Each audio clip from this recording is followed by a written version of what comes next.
लगता है कि बार एसोसिएशन की मीटिंग्स बोरिंग होती हैं, सिर्फ कुछ लीगल डिस्कशंस, केस लॉस और रेजोल्यूशन पर वोटिंग। अगर आपका जवाब हाँ है तो आज की ये वीडियो आपके लिए एक बड़ा सरप्राइज होगी, क्योंकि गाजियाबाद बार एसोसिएशन की जर्नल मीटिंग जो थर्सडे को हुई, उसमें जो ड्रामा अनफोल्ड हुआ उसने लीगल कम्युनिटी में हर जगह हंगामा मचा दिया है। ये सिर्फ फंड का मामला नहीं था, बल्कि एक पूरी कॉन्स्पिरेसी थ्योरी के जैसे ट्विस्ट एंड टर्न्स इस मीटिंग में देखने को मिले हैं। क्या आप ये सोच सकते हैं कि एक जर्नल मीटिंग जो एडवोकेट्स के वेलफेयर के लिए बुलाई गई थी, वही मीटिंग कुछ ही घंटों में बैटल ग्राउंड बन जाएगी? क्या ये सिर्फ 20 लाख रुपए के फंड्स का हिसाब था, या फिर कुछ पर्सनल ग्रजेस भी इस ड्रामा का हिस्सा थी? ये सवाल अब सबके जहन में है, और आज हम इस वीडियो में आपको ले जाएंगे इस मीटिंग के हर एक ट्विस्ट एंड टर्न के बीच, जहां एलिगेशंस, काउंटर एलिगेशंस, सस्पेंस और हाथापाई तक की बातें सामने आई हैं। और इससे भी बड़ा सस्पेंस जो अभी बाकी है वो ये है कि जहां गाजियाबाद में ये ड्रामा अनफोल्ड हो रहा था, वहां से 100 किलोमीटर दूर देहरादून की एक छोटी सी कैंटीन में कुछ लॉयर्स ने कुछ ऐसी एंटीक्स किए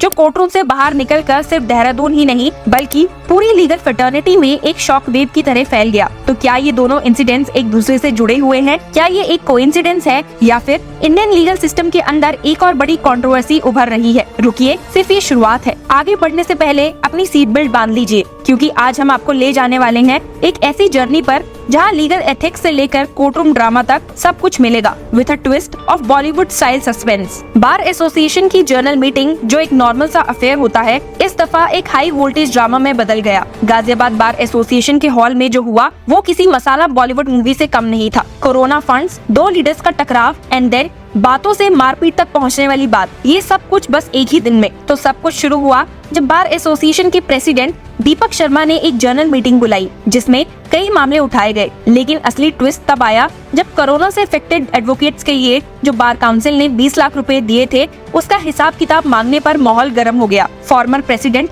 राकेश त्यागी कायली ने करंट प्रेसिडेंट पर इस फंड के घपले का आरोप लगाया, और बस ये सब सुनते ही करंट प्रेसिडेंट दीपक शर्मा भी बिल्कुल रेडी हो गए मुद्दे को और उलझाने के लिए। मीटिंग में दोनों लीडर्स दीपक शर्मा और राकेश त्यागी एक दूसरे पर इल्जाम लगाने लग गए। फंड्स कहाँ गए, एक्सप्लेन करके दिखाओ, ऐसे कई डायलॉग्स मीटिंग हॉल में गूंज रहे थे। इतना ही नहीं, कहीं न कहीं दोनों ने अपनी पुरानी दुश्मनी भी इस मीटिंग में निकाल ली थी। बात यहाँ रुकी नहीं। जब सिचुएशन और ज्यादा आउट ऑफ कंट्रोल होने लगी तो एडवोकेट्स 2 ग्रुप में डिवाइड हो गए, एक साइड दीपक शर्मा के साथ तो दूसरी साइड राकेश त्यागी के सपोर्ट में। हर तरफ से बस एक ही आवाज थी, तुमने फंड्स में घपला किया, नहीं तुमने किया। जब मीटिंग अपने पीक पर थी तभी राकेश त्यागी ने एक लेटर निकाल दिया और अपने आप को फिर से प्रेसिडेंट डिक्लेयर कर दिया। जिस तरह से ये सब हुआ, ऐसा लगा जैसे कोई गेम ऑफ थ्रोन्स के नए सीजन का सीन चल रहा हो। राकेश त्यागी ने अपनी जीत का ऐलान करते हुए कहा कि जनरल असेंबली ने दीपक शर्मा के against no confidence motion pass कर दिया है, और उन्होंने अपने सपोर्टर्स के साथ एक नए बोर्ड का गठन कर लिया। और ये सब ड्रामा देखने के बाद जो माहौल था, उसमें किसी ने भी नहीं सोचा था कि ये सिर्फ शुरुआत थी। जब दीपक शर्मा को राकेश त्यागी के इस ऐलान का पता चला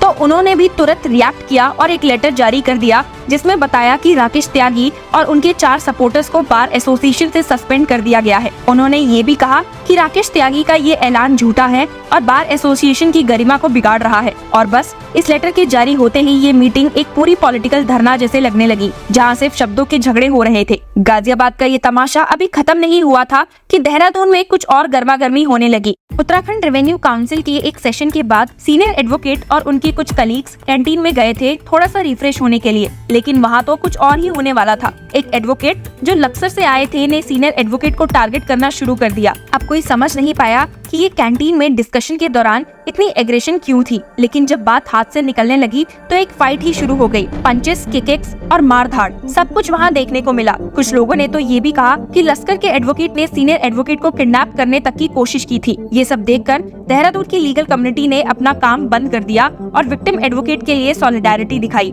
एसएसपी अजय सिंह ने कहा कि दोनों पार्टीज को बुलाकर समझाने की कोशिश की जाएगी, लेकिन ये सब सुनकर एक बात तो क्लियर थी कि लीगल प्रोफेशन के लोग भी कभी कभी अपनी डिग्निटी भूल जाते हैं। ये सब सुनने के बाद एक लॉयर ने मजाक में कहा है कि अगर ये सब और थोड़े दिन ऐसे ही चलता रहा तो हो सकता है कि बार एसोसिएशन की मीटिंग का लाइव टेलीकास्ट भी स्टार्ट हो जाए। ऐसा नहीं है कि ये पहली बार हो रहा हो, जुडिशरी में हमेशा से कुछ न कुछ हंगामा होता ही रहा है। एक बार एक चीफ जस्टिस ऑफ इंडिया ने कहा था कि लॉयर्स को अपनी डिग्निटी मेंटेन करनी चाहिए, लेकिन आजकल के इंसिडेंट्स देखकर लगता है कि डिग्निटी नाम का वर्ड कोर्टरूम से निकल गया है। और कौन भूल सकता है कि एक सुप्रीम कोर्ट जज ने लॉयर के आर्गुमेंट के बीच में कहा था, you are crossing the limits. ये वर्ड्स तब कंट्रोवर्शियल हुए थे, लेकिन लगता है कि अब ये डायलॉग्स रोज का ड्रामा बन गए हैं। जब ऐसे इंसिडेंट सामने आते हैं तो आम आदमी का न्यायिक व्यवस्था पर विश्वास उठने लगता है। ये वही व्यक्ति है जो कोर्ट्स में इंसाफ के लिए लड़ते हैं, लेकिन जब यही व्यक्ति आपस में ही लड़ते हैं तो ये गंभीर चिंता का विषय बन जाता है। सुप्रीम कोर्ट और हाई कोर्ट्स ने कई बार एसोसिएशन को डिसिप्लिन में रहने के लिए सख्त गाइडलाइंस दी हैं,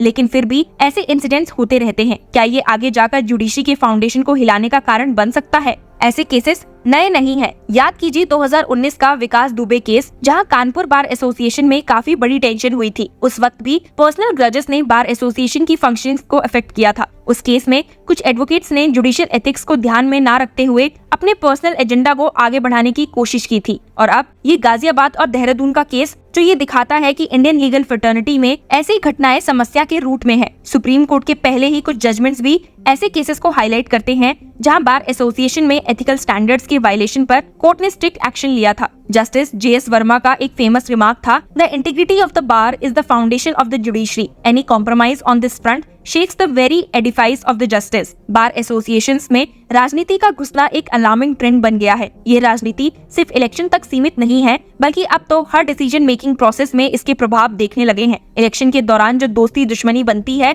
उसका असर जर्नल मीटिंग्स और एसोसिएशन के डेली फंक्शनिंग पर पड़ता है। लीगल प्रोफेशन का मूल सिद्धांत न्याय और फेयरनेस पर आधारित है। जब एडवोकेट्स अपने व्यवहार में इन सिद्धांतों का पालन नहीं करते तो इससे सिर्फ एक एसोसिएशन नहीं बल्कि पूरी लीगल फ्रेटर्निटी की तस्वीर प्रभावित होती है। ये इंसिडेंट्स याद दिलाते हैं कि बार एसोसिएशन का मूल उद्देश्य क्या था और आज के सिनेरियो में वो किस दिशा में जा रहे हैं। बार एसोसिएशंस को इंट्रोस्पेक्ट करने की जरूरत है। जो रिस्पॉन्सिबिलिटीज उनके पास है, उनको निभाने के लिए एक strong code of conduct establish करना होगा। सुप्रीम कोर्ट को भी, जैसा कि पहले के जजमेंट्स में दिख चुका है, इन मैटर्स में प्रोएक्टिव होकर एक क्लियर स्टांस लेना होगा, क्योंकि आज अगर ये छोटी छोटी घटनाएं नजरअंदाज कर दी गई तो कल ये पूरी जुडिशियल सिस्टम के अगेंस्ट एक रिवॉल्ट में बदल सकती हैं। लीगल प्रोफेशन में जहां डिग्निटी और रिस्पेक्ट होनी चाहिए थी, वहां अब मारपीट और ड्रामा देखने को मिल रहा है। देखना ये होगा कि bar council of Uttar Pradesh इन सब में क्या एक्शन लेती है। लेकिन एक बात तो क्लियर है कि बार एसोसिएशंस के ये ड्रामास देखकर सुप्रीम कोर्ट के जजेस भी शायद एक बार सोच में पड़ जाए, ये सब किस डायरेक्शन में जा रहा है।